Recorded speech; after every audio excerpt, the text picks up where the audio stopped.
Voilà, bonjour et bienvenue une nouvelle fois sur l'espace dédié au site mécaniqueuniverselle.net, le site qui essaie de démontrer que l'humanité, dans son ensemble, évolue vers son ultime perfection. Nous ne sommes pas très loin de cet état de perfection. Il faudra encore quelques siècles, peut-être 5, 6, 7 siècles, peut-être 10 siècles, peu importe. L'humanité, elle a le temps. Mais la plus grande partie de l'évolution, nous l'avons déjà réalisée. C'est-à-dire entre le moment où nous nous sommes séparés des autres primates, il y a quelques millions d'années, et aujourd'hui, on peut mesurer l'évolution qui a été effectuée. D'abord l'évolution physique, nos premiers ancêtres, remercions-les, ont travaillé notre corps, ont amélioré notre corps, la position debout,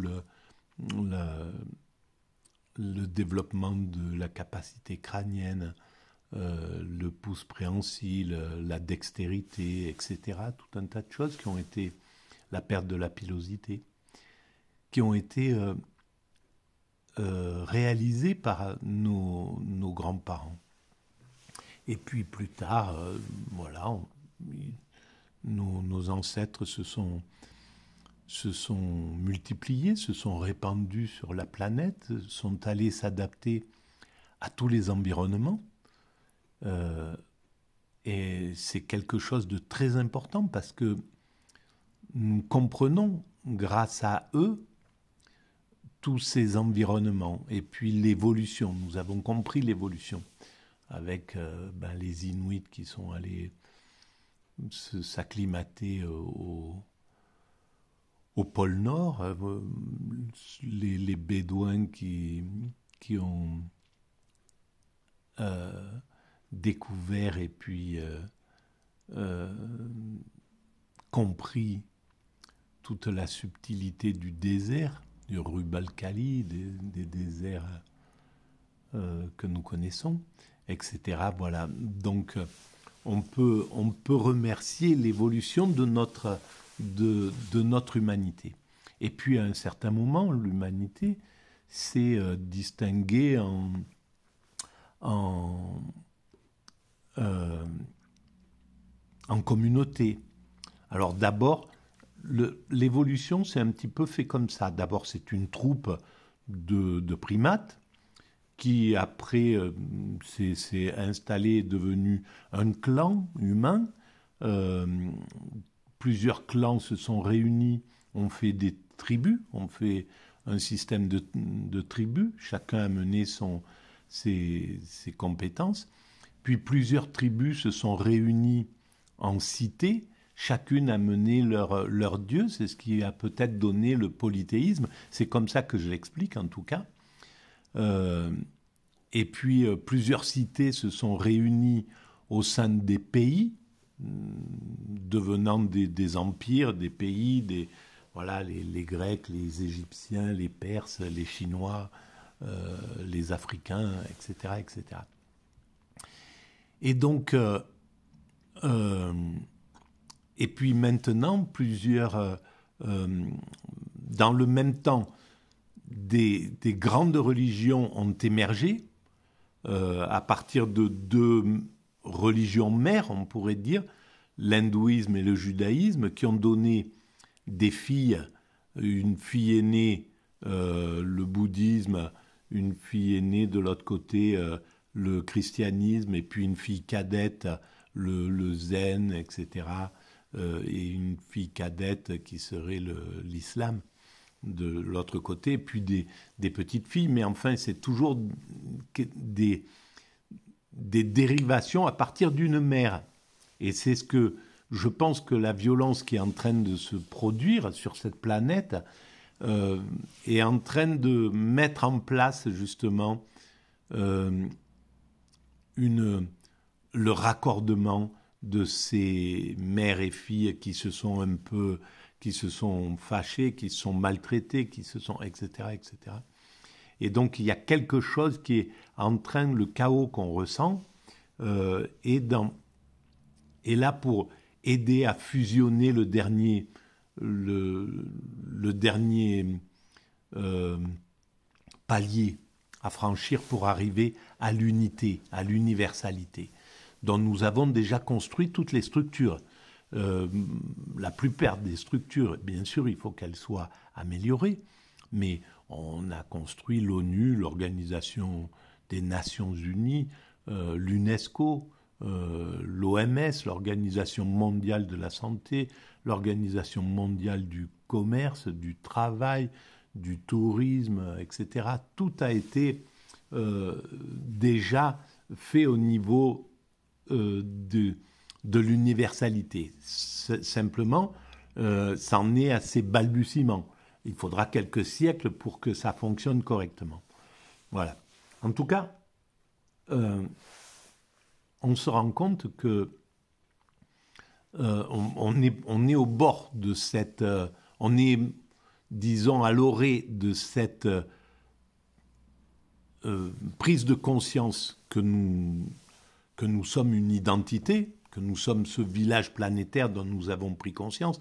La jeunesse a compris cette unité, elle l'a intégrée. Notre génération, par exemple, avant, ne l'avait pas intégrée, cette idée d'universalité. On était plus proche de la nation, et puis on a commencé à voir le concert des nations. L'Europe, c'est tout nouveau. Dans la montée des esprits vers la fusion. Et la jeunesse actuelle sur la planète commence à avoir une conscience universelle.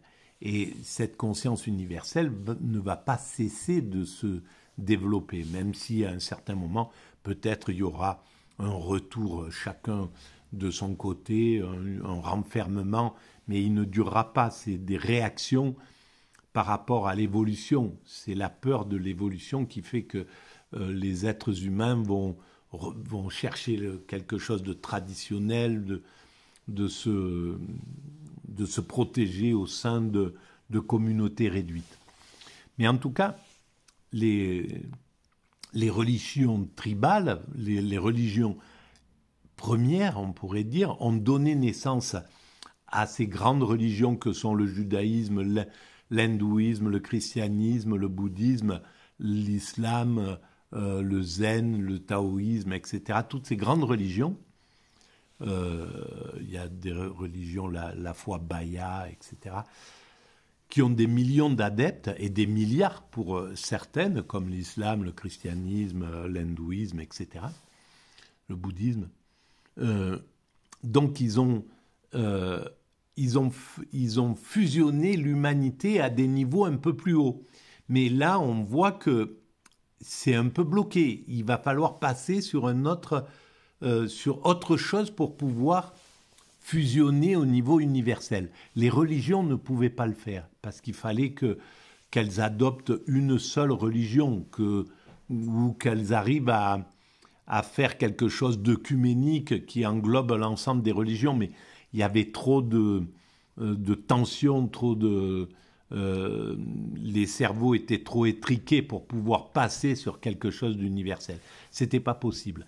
La politique ne pouvait pas non plus vraiment fusionner l'humanité sur quelque chose d'universel. Et on le voit, le capitalisme et toutes les malversations qu'il a fait depuis qu'il est rentré en toute puissance, c'est-à-dire depuis les années 80, eh bien, il a perdu de son aura qu'il avait dans les années 70 ou 50, 60, 70, où il avait un visage humain. Là, le néolibéralisme, le capitalisme actuel, il est devenu prédateur, abusant, maltraitant, violent, guerrier, etc. Il a tous les défauts de la toute-puissance. Et donc, il ne pouvait pas non plus fédérer l'humanité sur sa valeur. C'est pourquoi les Chinois ne veulent pas de ce capitalisme tel qu'il est donné par les Américains. Les Russes ne veulent pas de ce capitalisme tel qu'il est donné comme ça. En Afrique, c'est en train de se bouleverser. Ils ne veulent pas ça non plus. Dans les pays musulmans, c'est la même chose. Donc, ça ne peut pas se fédérer derrière ça. Donc, ce qui restait pour se fédérer, c'était c'était la mode, par exemple. C'était les grandes les choses simples, en somme. La musique, les Michael Jackson sont connus par les 8 milliards d'êtres humains quasiment. Voilà, les grands, le cinéma, l'habillement, c'est ça qui est en train de fédérer l'humanité. La jeunesse se fédère derrière s'unifie derrière des codes comme ça qui sont simples et qui prêtent pas à confusion, sur lesquels on n'a pas besoin, il n'y a pas à s'agresser quoi. Dans la religion, s'ils avaient essayé d'imposer ça, chacun aurait tiré, mais non, c'est nous qui sommes les meilleurs, c'est nous qui sommes les premiers, c'est nous qui sommes, etc., etc. C'est nous qui avons le plus grand nombre, donc c'est derrière nous qu'on doit être fédérés. Enfin voilà, c'était pas possible. Mais ça le sera. Mais il faudra encore 200 ou 300 ans d'évolution mentale pour atteindre cet état-là. Et là, je voulais continuer l'idée selon laquelle nous allons vers la guerre. Il y a quelque chose qui fait que, alors peut-être qu'on l'évitera, mais on voit bien que l'Occident ne sait plus comment gérer la situation. Et la Russie, lui, par sa... c'est triste à dire, hein, mais par la douceur de ses dirigeants qui laissent venir, quoi, qui ne disent rien, qui acceptent les choses progressivement, tout ce que l'Occident fait, même si au départ elle dit donc on ne fera pas ça, on ne s'agrandira pas, l'OTAN, et puis à un certain moment il le fait. Donc il revient sur sa décision et les Russes laissent faire. Et c'est là où c'est pas possible avec un système qui est lié à la perversion narcissique. L'Occident est basé depuis les années 80 sur une mentalité de perversion narcissique. Et donc, ce qui fait la limite du pervers narcissique, c'est l'autre. Il avance, il défonce, il abuse de l'autre en permanence, le système pervers narcissique. Et en fait, c'est l'autre qui lui met une barrière.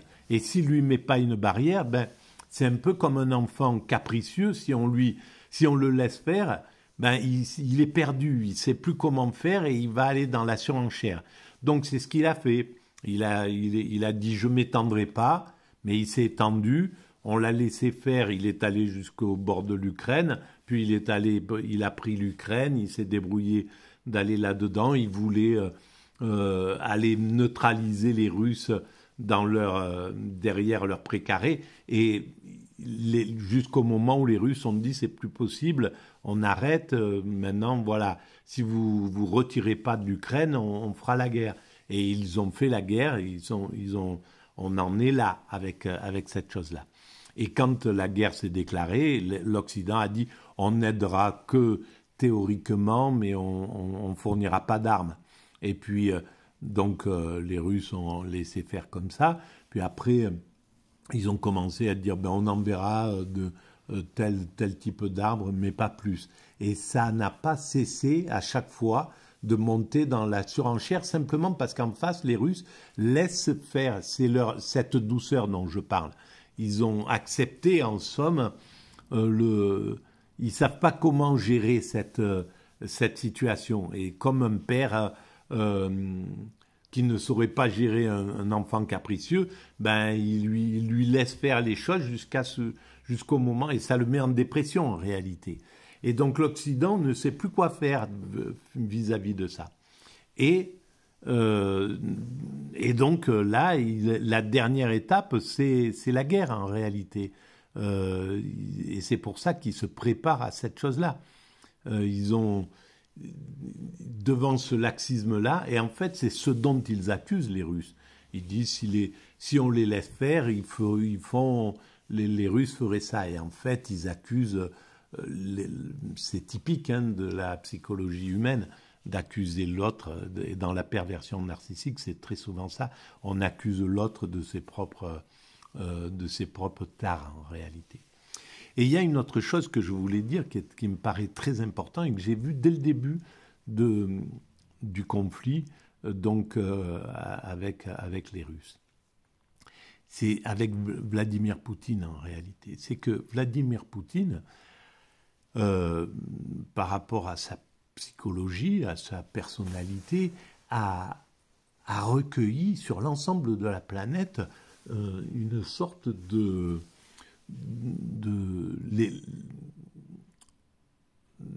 c'était devenu un peu la rockstar en gros, hein. C'était le chef d'État derrière lequel les Africains trouvaient qu'il était vraiment bien, etc. Enfin voilà, il était un peu badé. C'était le chef d'État que tout le monde appréciait un peu partout sur la planète, dans sa façon de se comporter, etc. Voilà, sa personnalité faisait que c'était un leader vraiment charismatique et vraiment né. Et le problème de la perversion narcissique et des dirigeants pervers narcissiques de l'Occident, c'est qu'ils ne supportent pas ce genre de choses. Ils ne supportent pas que quelqu'un leur fasse de l'ombre. Et ça, c'est valable quand on a la croisée des pervers narcissiques. Eh ben, ils éjectent direct. Si quelqu'un a plus de charisme, il éjecte. C'est soit ils le supportent pas dans le système. Donc, ils ont besoin que ça soit une cour autour d'eux et que des gens qu'ils estiment inférieurs en dessous et qui les badent. Et ça, c'est nos chefs d'État sont sous cet angle-là. La seule chose, c'est que là où ils acceptent qu'il y ait de se mettre en vassal devant quelqu'un, c'est sous la forme du clan. C'est sous le système d'un clan. C'est-à-dire que les gouvernants français, par exemple, dans les derniers temps, là, ils badaient les chefs d'État plus puissants. Et ça, c'est le pervers narcissique, il est dans ce mécanisme-là. Ce qui va bader, c'est celui qui lui paraît être plus puissant, qui lui paraît avoir plus de pouvoir. Et c'est les Américains qui ont le plus de pouvoir sur cette planète. Et donc, ils sont un peu, ils sont un peu les aficionados de l'Amérique. Et donc, ils acceptent tout ce que l'Amérique leur demande de faire la guerre, affaiblir leur pays, tout ce qu'on est en train de faire, tout ce que tout ce que l'Europe est en train de faire, c'est-à-dire se tirer une balle dans le pied au niveau des peuples, hein, massacrer leur peuple en réalité, parce que le boss, le leader, et c'est valable, c'est le même principe dans la mafia en réalité, sauf que ce ne sont pas des pervers narcissiques, ce sont surtout des psychopathes, mais ils fonctionnent sur le même régime, comme je l'ai dit précédemment. Et donc, ils vont bader le chef, quoi. Voilà, le plus cruel, le plus violent, celui qui a le plus de pouvoir, ben voilà, ils vont le bader. Et là, c'est ce qui se passe. Et ils ont détesté donc Poutine et son aura. Et c'est pourquoi ils ont réussi à faire qu'il ne peut plus se déplacer. Ils l'ont bloqué, ils l'ont neutralisé. On ne peut plus l'entendre. Ils ont neutralisé les chaînes de télévision où il parlait. Ils ont neutralisé les médias où il s'exprime, etc.